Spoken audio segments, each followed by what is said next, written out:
Hi everyone, and welcome to another video about EVs. This time I'm going to be showing you how to avoid the new luxury car tax for EVs. And so essentially this is what's the best EVs that have just come from above 40 grand to less than 40,000. And let me know if you feel like I've missed any.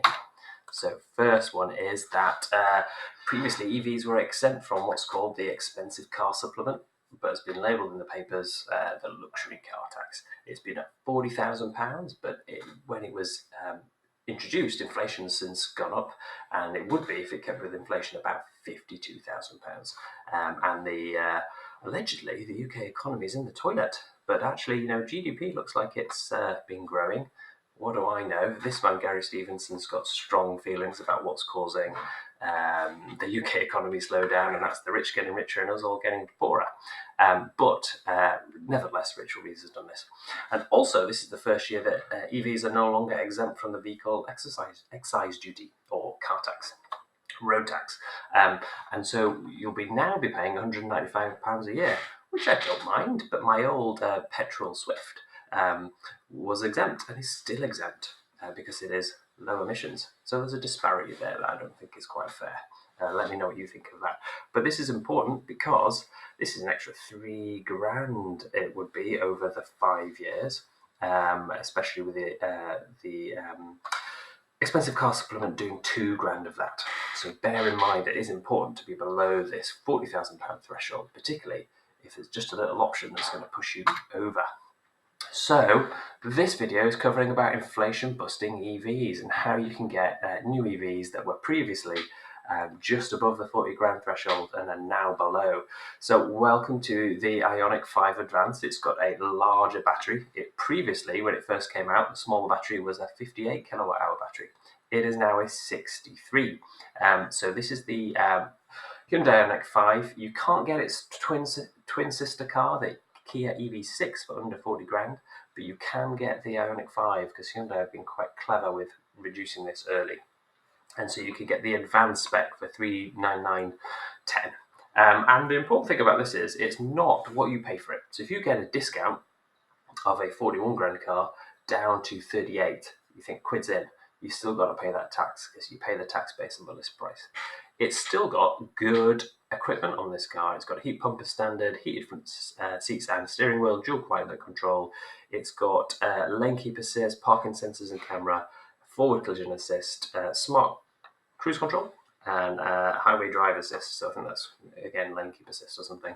It's still got LED lights. It's still a 215 real world range car. It's not the 84 kilowatt hour one that's got a longer range, but it's got a nice big boot. It's a nice big family car. It's got really fast charging, a little slower than the bigger battery version, but still in 18 minutes, you're going to go from 10 to 80%. And there's some of the finance deals there. So I would strongly recommend the Hyundai IONIQ 5. Very good looking car, nice family size, not too big, not too small. Whether you want to go for a Tesla is your choice in the political environment now, or maybe you don't care about the political environment for when you're buying cars. It's certainly a very good car, very good headlights, very good interior, very good EV. And it's got this special feature of having no indicators for BMW-like driving arrogance. So if you're suited to BMWs, perhaps you're suited to a Tesla, you can actually use some buttons on the steering wheel to indicate, but it's a bit odd. And certainly the Model Y that they've introduced after this does have the stalks.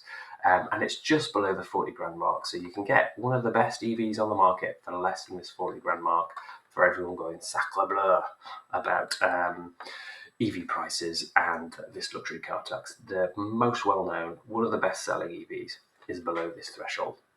And you've got really fast charging. You've got a nice big boot, although I think that does include the front because I think the boot's a bit lower. And it is a saloon boot. It's not a hatchback like the Y or the S. But yeah, really, really good car. And so this might be for you, especially if you're leasing and you can get it quite cheap.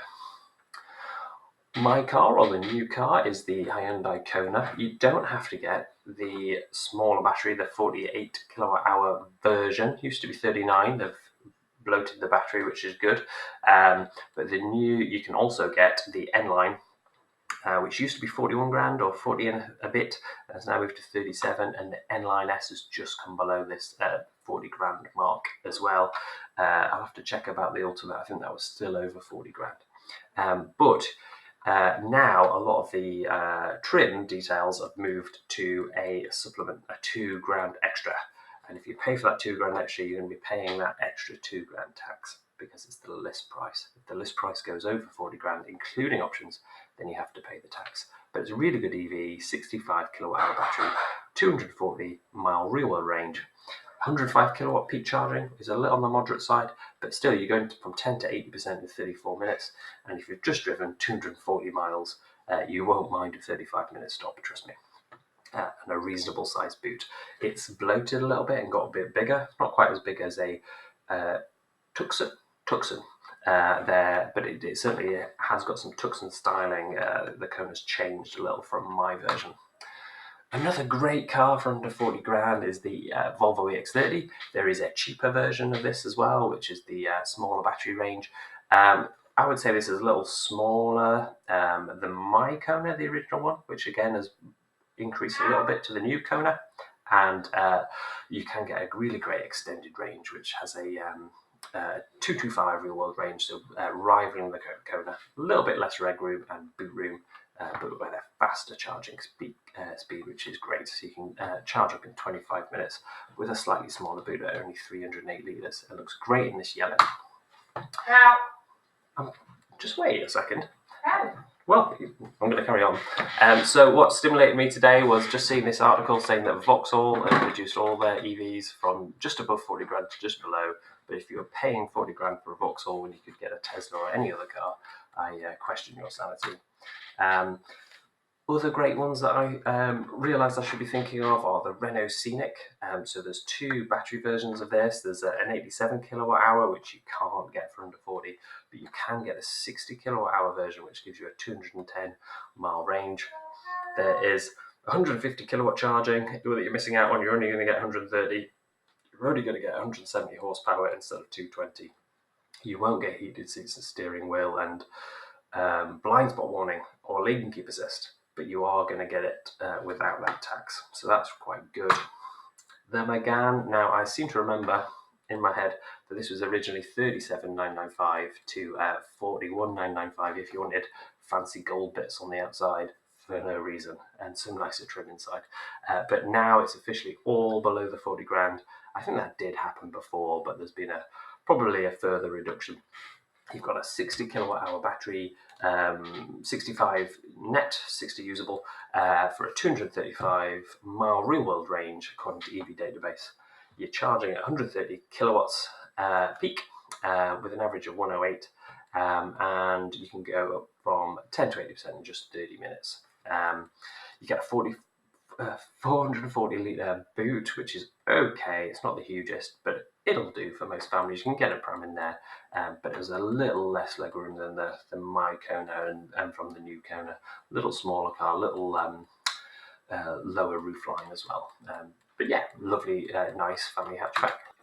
A couple that I felt I'd missed that I really couldn't leave off were the EV3, which you can get for a couple of different trim levels. You can get the low battery range of 58.3 kilowatt hour battery. That's only £33,000, but you can get the Air trim and the GT Line trim, the one that I tested in my review, if you want to look here, for £39,405, so just under the £40,000 ECS margin. What you get in real life is a 280 real world range, 380 claimed, 135 kilowatt peak charging from 10 to 80% in 33 minutes, and a 460 litre boot.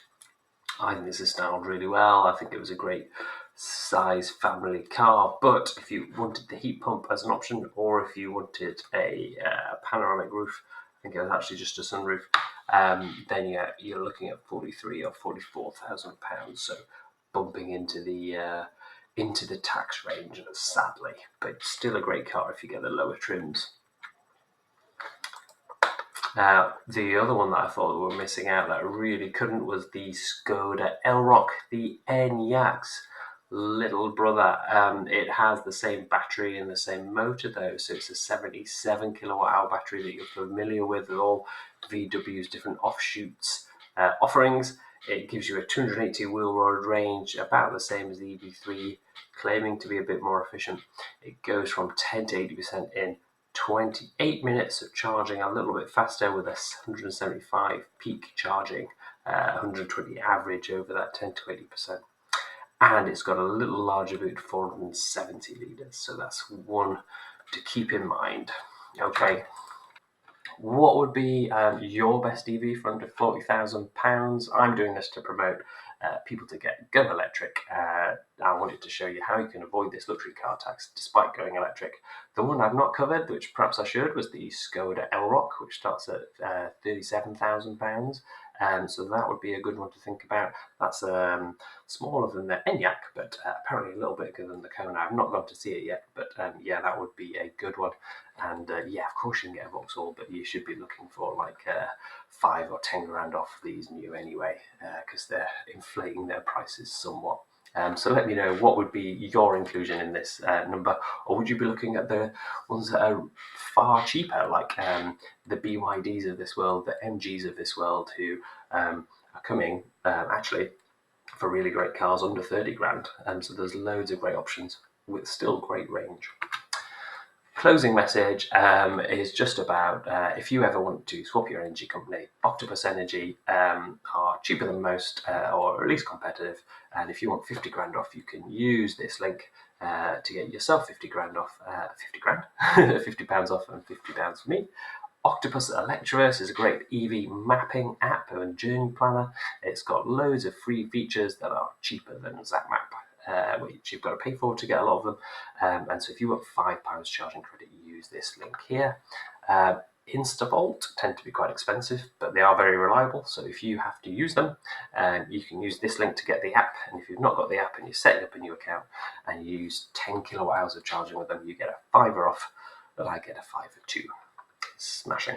And be aware that their out of hours charging, their off peak charging is cheaper. It's 85p during the day, 79p with Octopus Electroverse.